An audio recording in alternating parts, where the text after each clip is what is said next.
अब हम एक ऐसे तनाव की बात करने जा रहे हैं जो बहुत सारे नौकरी पेशा लोगों को अक्सर रहता होगा, लेकिन क्या यह तनाव किसी की जान ले सकता है? सोचिए जरा, क्या ऑफिस का वर्कलोड किसी की जिंदगी छीन सकता है? ये सवाल उठे हैं 26 वर्ष की एक लड़की की मां के आरोपों से, जिनके अनुसार एक मल्टीनेशनल कंपनी में काम के बोझ ने उनकी चार्टर्ड अकाउंटेंट बेटी को मार डाला। और ये वो मल्टीनेशनल कंपनी है जो और कंपनियों का भारत में सर्वे कंडक्ट करती है और बताती है उन्हें कि आपकी कंपनी में क्या ठीक है, क्या ठीक नहीं है, ह्यूमन वेलफेयर के लिए क्या क्या करना चाहिए, क्या नहीं करना चाहिए। और उसी कंपनी का यह हाल है। नाम हम आपको नहीं बता सकते फॉर ऑब्वियस रीजंस।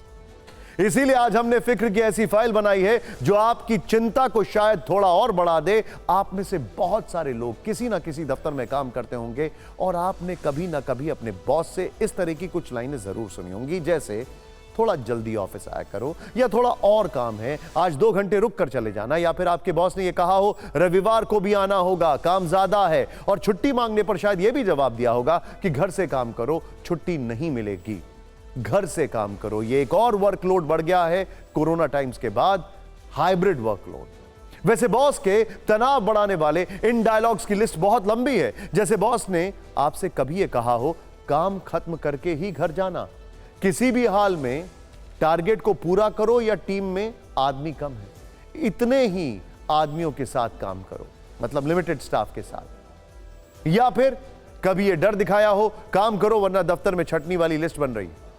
ये सारी वो बातें हैं जो कर्मचारियों का तनाव बढ़ा देती हैं। लेकिन क्या यह तनाव इस हद तक बढ़ सकता है कि किसी की मौत की वजह बन जाए? केरल की एना सेबेस्टियन की मौत को लेकर कुछ इसी तरह के सवाल हैं, जो पुणे की एक प्राइवेट कंपनी में काम करती थी। 26 साल की एना एक चार्टर्ड अकाउंटेंट थी। चार्टर्ड अकाउंटेंट, आप समझ सकते हैं उनका प्रोफाइल। उनको पता है प्रेशर कैसे लेना है, क्योंकि इसकी एजुकेशन, इसकी एकेडमिक स्किल्स में प्रेशर लेना सिखाया जाता है उसके बावजूद।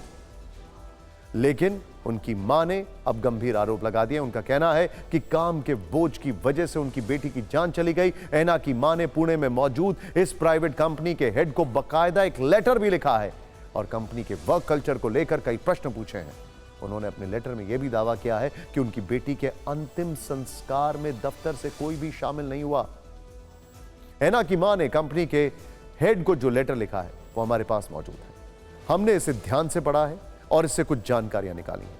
लेटर के अनुसार एना सेबेस्टियन ने मार्च 2024 में पुणे की कंपनी को ज्वाइन किया, लेकिन 4 महीने बाद ही 20 जुलाई 2024 को ही उसकी मौत हो गई।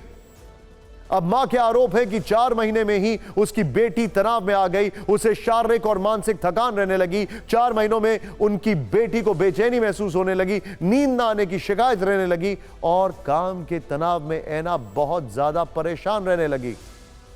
एना की मां के अनुसार उनकी बेटी ने 6 महीने पहले सीने में दर्द की शिकायत भी की थी। डॉक्टरों को दिखाया भी गया था। तब डॉक्टरों ने बताया था कि ज्यादा काम करने, कम सोने और कम खाने की वजह से एना की इस तरीके की दिक्कतें हो रही हैं। एना सेबेस्टियन की मां ने बताया कि उनकी बेटी ने नवंबर 2023 में सीए की परीक्षा पास की और मार्च 2024 में कंपनी में काम शुरू किया। नामी कंपनी में काम मिलने से एना खुश थी, लेकिन सिर्फ 4 महीने में उनकी पूरी दुनिया उजड़ गई। पहली नौकरी होने के कारण एना बगैर थके कंपनी की उम्मीदों को पूरा करने में लगी थी, लेकिन लगातार काम से उसके शारीरिक और मानसिक स्वास्थ्य पर नकारात्मक असर हुआ। नौकरी ज्वाइन करने के कुछ समय बाद ही उसे एंजाइटी और तनाव महसूस होने लगा, स्ट्रेस। एना की मां ने लिखा, रविवार को भी कर्मचारियों को काम में झोंके रखना कोई उचित नहीं ठहरा सकता है। ज्यादा काम कराने, ज्यादा काम करने को महिमा मंडित किया गया, इस वजह से बेटी की जान चली गई। हालांकि ये सारी बातें अभी आरोप है। कंपनी की ओर से इस पर एक सधी हुई प्रतिक्रिया आई है, जिसमें एना की मृत्यु पर दुख प्रकट किया गया। अब हम वर्कलोड वाले स्ट्रेस पर फिक्र की फाइल खोलते हैं और उन लोगों को आगाह करते हैं जो एक हफ्ते में 55 घंटे से ज्यादा काम करते हैं। क्या आपका नाम भी इस फेहरिस्त में है? अगर हां तो ध्यान से देखिए, सुनिए।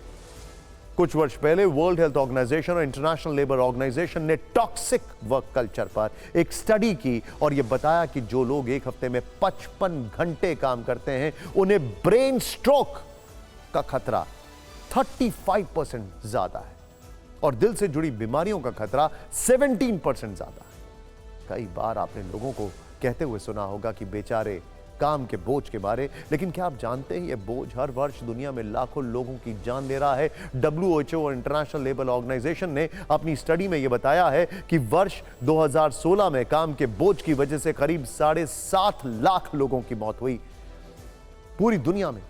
इनमें 3,98,000 वो लोग थे जो ब्रेन स्ट्रोक की वजह से मर गए।